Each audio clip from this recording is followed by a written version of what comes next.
தோழமைகளே வணக்கம். நாளை தேர்தல் நாள். மக்கள் தான் நீதி அரசர்கள். நேற்று பார்த்திங்கன்னா தலைவர் விஜய் அவர்கள் உங்கள் எல்லார்கிட்டையுமே நம்ம எல்லார்கிட்டையுமே கையெடுத்து கும்பிட்டு எனக்கு ஒரு வாய்ப்பு கொடுங்க, நான் மக்களுக்கு சேவை ஆற்றுவேன், இந்த ஒரு முறை மட்டும் இல்லை, இனி வரும் காலம் முழுக்கவே நான் மக்களுக்கு சேவை செய்வேன், நீங்கள் சொல்கிறத நான் கேட்பேன் அப்படின்னு அவர் நேற்று பேசியிருந்தார். அது பெரிய அளவில் மக்கள்கிட்ட போய் ரீச் ஆகிருக்குது. மக்களுடைய மனத்தை நெகிழ வைத்திருக்கிறது. அப்படிப்பட்ட ஒரு தலைமை இப்போ பார்த்திங்கன்னா நிறைய பேர் சொல்கிறாங்க அவர் அரசியலில் புதுசாக வந்துட்டார். நேற்று அரசியலில் ஈடுபடக்கூடிய நடிகர்கள் தோற்று போனவங்க, திராவிட முன்னேற்ற கழகத்துக்கிட்ட விலை போனவர்கள், கமலஹாசன், சத்யராஜ் போன்றவர்கள்லாம் அவர் அரசியலுக்கு புதுசாக வந்திருக்காரு அப்படின்ற மாதிரி பேசினாங்க. இதில் வாடகைக்கு வாய் எடுத்துன்னு கர்நாடகாவிலேருந்து பிரகாஷ்ராஜும் அவர் ஒரு நடிகர், அவர் வரக்கூடாது, அவருக்கு என்ன தெரியுன்ற மாதிரி பேசினார். இது ஒரு முட்டாள்தனமான ஒரு வாதம். எப்படி சொல்கிறதா, அவர் கிட்டத்தட்ட 30 வருஷங்களுக்கு மேலாக முதல் திரைப்படத்திலிருந்து நாளைய தீர்ப்பிலிருந்து தான் நடித்து முடித்த உடனே அதில் வரக்கூடிய வருமானத்தில் தன்னால் முடிஞ்சதை ஒரு ரசிகர் மன்றத்தோடைய சார்பில் அவர் மக்களுக்கு நன்மை செஞ்சிட்டே தான் வந்திருக்கிறாரு. பல தளங்களில் மக்களை விழிப்புணர்வு கூட்டியிருக்கிறாரு.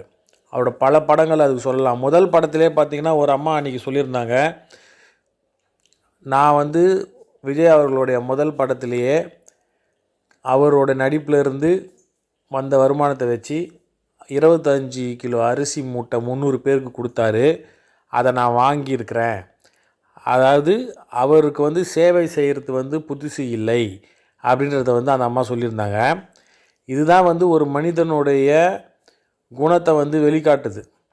அந்த அம்மா சொல்லுவாங்கன்னு சொல்லியா அவர் 30 வருஷம் முன்னாடி அவங்களுக்கு அரிசி மூட்டை கொடுத்தாரு? அப்படிலாம் இல்லை. வெளியே தெரியாமல் பல விஷயங்கள் செஞ்சுட்டு தான் இருந்திருக்காரு. இந்த கையில் கொடுக்குறது அந்த கையில் தெரியக்கூடாதுன்னு சொல்லுவாங்களே, அந்த மாதிரி. ஆனால் இந்த கேடுகட்ட அரசியல்வாதிகள் என்ன பண்ணுறாங்கன்னா, அவர் எதுவும் செய்யாத மாதிரி புதுசாக வந்துட்டார் அப்படின்ற மாதிரி ப்ரொஜெக்ட் பண்ண பார்க்குறாங்க. அதனால தான் இன்றைக்கி நம்ம இதை எடுத்து சொல்கிறோம். இப்போ இங்கே ஒரு காணொலியை நான் ஒளிபரப்புகிறேன். அதில் பார்த்திங்கன்னா அவர் ஆரம்ப காலத்திலிருந்து இன்றைக்கி வரைக்கும் தொடர்ந்து எத்தனை நன்மைகள் செஞ்சுருக்கிறாரு, சமூக சேவைகள் செஞ்சுருக்கிறாரு, மக்களுக்கு விழிப்புணர்வுகள் செஞ்சுருக்காரு. அவரோட படங்களே பாருங்கள், தமிழன் படத்திலலாம் பார்த்திங்கன்னா ஒரு பொதுமக்களுடைய குறைகளை தீர்க்கக்கூடிய ஒரு வழக்கறிஞராக நடிச்சிருப்பார். அதில் ஒரு மனிதனுக்கு, ஒரு குடிமகனுக்கு என்னென்ன உரிமை இருக்குன்றத சட்டத்தோடைய அனுபவத்தை வச்சு சொல்லியிருப்பார். இந்த மாதிரியான ஒரு சிறந்த மனிதரை, நடிகரை இப்போது தன்னை ஒரு அரசியல்வாதியாக தனக்கு மக்கள் கொடுத்த இந்த வாழ்வை மக்களுக்கு தன்னுடைய அடுத்த பாதி 50 வயது முடிஞ்சிடுச்சு, மீதி இருக்கக்கூடிய வருஷங்களை மக்களுக்கு சேவை ஆற்றணும்னு நினச்சி வராரு. அவருக்கு வாய்ப்பு அளிக்க வேண்டியது மக்கள் தான். நாங்கள் மீண்டும் சொல்கிறேன், இந்த வாய்ப்பு விஜய் அவர்களுக்கு நம்ம தரதில்லை. நம்மளுடைய இந்த சந்ததியும் சரி, அடுத்த சந்ததியும் சரி நலமாக வாழ்வதற்கு இந்த திராவிட கூட்டத்துக்கிட்ட இருந்து விடிவு பெறுவதற்கு ஒரு நல்ல வாய்ப்பு.